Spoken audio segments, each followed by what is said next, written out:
I think they're among the two biggest areas that we need to improve on from the weekend. Defensively, as Joe probably pointed out, we missed 34 tackles. We missed a lot in the first half.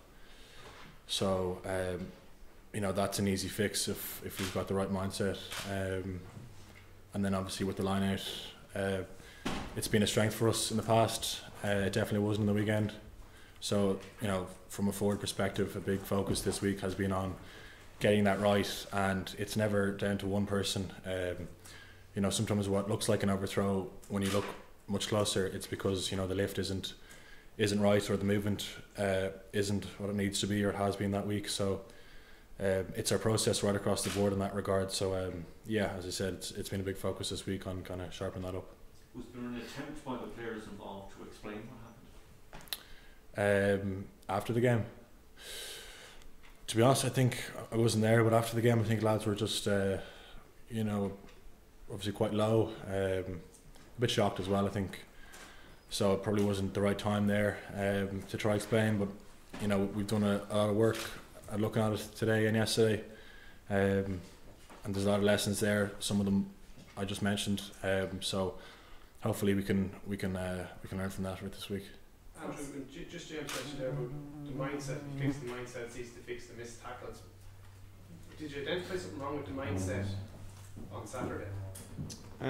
Going into the game, I think, obviously the mindset was there, the emotion. Obviously it's a huge game, Ireland versus England, but I think it's just obviously the first 20 minutes it was fairly close. It was 8-7 after the first 20, and I think it was just more so kind of errors, and then compounded errors on top of more errors. So I think it's just that, and obviously it was for a few lads their first game back, so whether or not it was rustiness or something like that, but it's something we'll really be kind of trying to move on from it now, and kind of obviously you take your learnings from it, but you can't really be dwelling on it too much, because obviously there's another big game coming up this weekend. So in terms of mindset, I think it was more so the fact of just small errors, and then it was just not being able to move on from those, and then obviously you can keep making errors and then can't really come back from it. So is it the players who should set that up, or have the management a duty to get you up to the right pitch?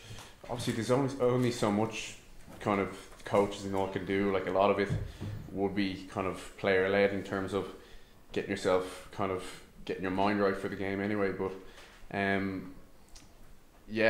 we have kind of certain sessions where, and the coaches would kind of encourage us to do our visualization before, even off the pitch and stuff like that. So it would be mainly down to the players for that, in that sense. Obviously, James, you weren't involved at the weekend, but let's say earlier in the Six Nations, Joe Schmidt said the squad was a bit broken after the defeat to England. What's it like now after that record loss to England? I don't think the squad's broken, certainly not today. It's, as I said, it was very tough, and I wasn't playing, but it was one of the toughest games I had to watch, and the lads came in Sunday and they were certainly quite low. So it's, today and yesterday has been, about learning from what went wrong, and then, as I mentioned, we're kind of obviously a bit low from that, but it's important that we channel that emotion in the right direction. So it's great for the guys that are picked and have the opportunity to play this week, that there's an opportunity to do that.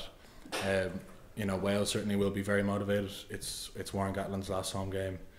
They're a very passionate country, so we got to make sure that we bring our own emotion this week, and hopefully we can be able to bring a bit of the hurt from the weekend and channel that in the right way. And as you mentioned, Gatland's last home game, and their record in Cardiff is pretty formidable. But what's been the message? I know there's probably been plenty of messages from the coaches over the past couple of days, but and this is for both of you, but what has been the overriding message from Joe in the past 48 hours? Well, it's a combination of things. It's what we need to be better at technically. So the line out, all that we spoke of defensively, our attack can be better, definitely. So it's all those technical bits that we've looked at fixing today and yesterday, and then it's making sure that we're absolutely ready to go this week in terms of emotionally, because maybe we weren't ready to go last weekend, and it's with the games. As tough as they are at this level, if you're even 5-10% off, it can hurt you massively. So for us this week, it's making sure that mentally that we're primed. Repeat it again. Yeah, it's just it's almost so that kind of players aren't suffering almost confidence-wise, that a defeat like that can be very, very damaging. There are mitigating circumstances in that warm weather training and all of this, but the worry is that a defeat like that to the wider group can be quite damaging to the confidence, and I'm wondering what the coaches have actually tried to do to actually alleviate that. Yeah, obviously, the review wasn't very pretty on the Monday morning, but sure, that's the thing about professional rugby. You can't really take a defeat like that and kind of let it affect you in the long run. Really, that's the thing. We obviously looked at the review and stuff, but there's another big challenge ahead this week, and we have to look forward to that. So we can't really dwell too much on the past, and we have to kind of look at what we can do, and we know what we can do. We've seen it in the past, even within this year, so yeah, we know the great things we can do, and that's the things we'll be trying to bring into this game on the weekend. Okay. Sorry, is it possible to take this? I know what Joe's always talking about, that you guys are kind of in a bubble here and you're not looking at outside. Is it possible to take this game alone and divorce it from the England result in February and the performance the last time you were in Cardiff, or is that it's all feeding into this this overwhelming sense of something going wrong that's not just one or two technical things? Do you associate those 3 defeats as forming a pattern of something that's wrong? I think when the pattern is when you're looking at the 3 defeats, is there's a pretty consistent pattern in what went wrong. In all 3 defeats we conceded too many points, so defensively we needed to be sharper, too many missed tackles. We need to work quicker, smarter. The line out as well. We look at the England in the Six Nations game. They were a bit quicker than us. They were getting set quicker. We were jump behind. On the weekend, I think it's pretty similar. So I think technically there's definitely consistencies there. But no, I don't think there's any kind of overriding sense of panic from us. You don't become a bad team overnight. Yeah, we've had a few losses now, but we've had plenty of good days. Really have. So I think the big thing for us now is really kind of learning from that. Genuinely learning from what went wrong, and then putting the right foot forward, because it's a great opportunity now this week. To hopefully get us on the right foot again. There's no better place to do it than Millennium Stadium. So we're already excited. Sorry, James, and just finally, one thing that's cropped up again after that defeat last weekend is the timing of Joe's announcement last November that he's going to leave after the Rugby World Cup, and is it in any way playing into the reason for Ireland's dip in form after that All Blacks win? Do you feel that in any way? No, I don't feel it, to be honest. I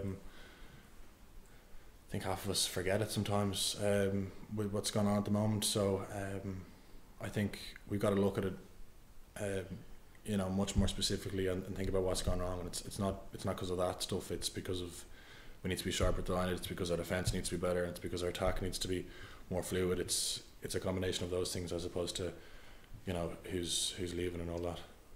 Andrew, just quickly, do you find that do you feel that is it really important, is it vital that you show improvements in the game against Wales, because time is kind of running out now to get things right before that game against Scotland?